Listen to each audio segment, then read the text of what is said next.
Hello, this is Richard Wilson. Top 5 big mistakes that career professionals make while trying to work in the hedge fund or private equity industries. So to start with, let's move to the PowerPoint here. All right. So the top 5 mistakes from a high level are basically don't be annoying, don't be overconfident, no long resumes or emails, generic is boring, and passion is not enough. So we're going to go quickly into each of these areas and then kind of summarize it at the end. So first, not being an annoyance. Many professionals that want to work in the industry are very persistent because it is very competitive to get a position, especially when you're trying to get your foot in the door in the first few years of your career.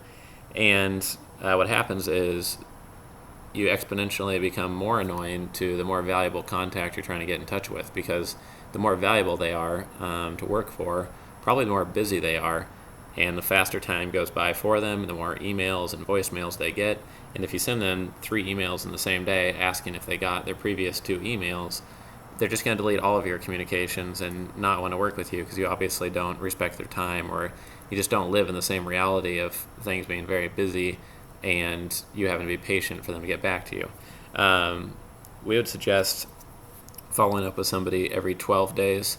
Anywhere between 10 and 15 days would be fine. Just don't make 2 or 3 phone calls in the same week or send 3 emails in the same week. That's not going to help you, but there are other things you can do to improve your chances of being hired. So first mistake, don't be annoying. Second mistake, don't be overconfident. Somebody emailed us last week saying that they were a brilliant salesman, that they were a genius, that they were like a god in their industry of sales, and they wanted to work in hedge fund sales. And what happens is it comes off as something that can hurt your chances in 2 ways if you're overconfident. One, it shows that you're maybe trying to overcompensate for not having something, for maybe not having any relevant experience or not having some basic skills. But more importantly, most people in the industry who are successful know that as soon as you learn something, you find 3 more things you know nothing about. For example, my background in capital raising and marketing for investment funds, I've raised millions of dollars and I've learned a lot of things, but only in the past year and a half have I realized that the writing of persuasive emails and writing of sales letters and writing to marketing materials and actual words you use can be very powerful. And there's a whole niche industry around sales copywriting and being an expert at writing effectively that I didn't even know existed 4 to 5 years ago. And just an example of once you learn something, there's always 4 more doors to open. So saying that you're an absolute genius or that you're brilliant, just comes off as you not having learned enough to know that you don't know a lot yet. Because the more that you know, then the more you don't know. So hopefully it's not too confusing there. But the third thing that you should remember, a mistake you should try not to make, is not to have too long of a resume or too long of an email. Your resume should be 1 page long at the very longest, never more than 1 page. You should have all of your bullet points and action items for each job that you've held very clearly written so that you don't waste the time of the person reading your resume. Take off all the extracurricular activities that aren't relevant. Take off the 8 bullet points in each job position. Take off the jobs that aren't related to the job you're trying to get, and just make it very clear and very straightforward who you are, what you do, what you can do, and why you're valuable to that firm. Same in your emails. Don't write 6-paragraph essays because nobody will want to read them. And again, the more busy and valuable that contact is, the less they're going to want to read a very long email. So you're naturally going to attract the employers who you're probably least likely to want to work with. So you want to keep your emails very short, have 1 sentence on who you are, 1 sentence on why you're emailing them, 1 sentence on how you could help, and then a sentence or 2 on an example of how you've helped in the past in a similar situation. I'd usually keep every email very short, but end with what you want them to do. Like you want to meet for coffee, you want to meet at their office, you want a phone interview. Have an action item at the end of the email, and don't ask 20 or 30 questions. Just have 1 action item. The next mistake I see people make is being too generic. They show passion, but there's nothing unique about them. A good example that I heard a recent sales trainer use was if you go into a grocery store and you've just got a pounding headache or a migraine, you're not going to go to the shelf and look for or pick out a big blue bottle on the top shelf that just says medicine. You don't want medicine. You want the little box that says, fast-acting migraine relief or fast-acting headache medicine. You want something really unique that solves a unique problem, that provides you an exact value, something tangible, something specific.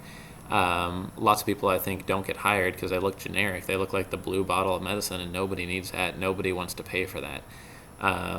So you have to position yourself, even if you're working for a fund that values diversity of experience or skills, that's fine. But then you have to brand yourself as having 3 unique skills and 3 unique medicines and things you bring to the table, and not something that's just generic.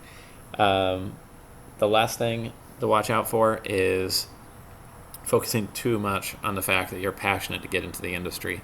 Our firm alone gets over 100 internship applications a month, over 1,000 a year, and probably 500 of the 1,000 are very passionate about working in the industry. And that's just is so common that they're passionate about it. It's not that it doesn't mean anything. It does mean a lot, but that's not enough. If you focus too much on just the fact that you're passionate about it and you'll do anything to get the job, you won't get the job. You need to have other things going for you. You need to focus on getting the employer's attention, whether that's knowing somebody in common, being at a networking event and meeting them in person, having some connection with them or something that will catch their eye, catch their attention. You need to have a brand. The combination of your experience, your internships, your research has to combine into something unique, something that's not the generic blue bottle of medicine. The next, you have to have something tangible, a proof, an example, something you've done in the past for a past client, for a past employer, something you've done research on and you've created that can be a tool to this organization and help them make more money. And then the last thing is you have to have some sort of risk reversal offer in place. So you have to have something that's going to take the risk off of the table for them, whether that's working for 4 weeks without pay or working without pay till they realize you're so valuable they want to pay you to make sure you don't leave. Those can all be tactics that you can use within your career. Within my career, I've actually used a lot of these tactics. For example, one time we'll get in a third-party marketing job. I wanted to work for a certain firm, so I referenced a couple people I'd met in person that he knows that are friends of his in the industry, and they had recommended I meet with him. So I referenced that. I got the first meeting. I sent him emails following up, saying specifically how I think I could help on his team after I learned more about what he does.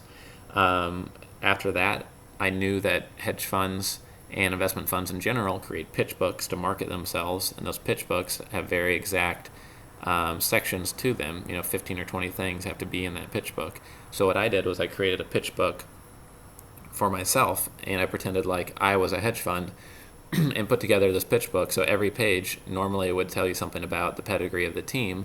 I talked about the pedigree of myself, or it talks about the education of the team or their investment process. I talked about what I had invested in myself. Where we talked about performance, I talked about my performance and past jobs. So it did a couple of things. First of all, it helped me get the job, and it also showed that I was familiar with what a pitch book was, how it was structured, why it's used. It just showed a lot of industry knowledge, and it showed commitment. I'd obviously spent 10 to 15 hours preparing that. I think that went a long way in helping me get the position. The last thing I did there was work for free for 4 weeks. And after 4 weeks, they saw that I was worth keeping on, and they hired me, and I got the position. And this was a firm that was not advertising an open position. They were not hiring anybody, quote unquote. But I got it, and I think anybody can kind of follow this formula and this process, but there are things that can hold you up. So once again, the top 5 things to watch for that can hold you up. Don't be annoying. Don't be overconfident. Don't write long emails. Don't have a long resume. Don't be generic. Don't be the blue bottle of medicine.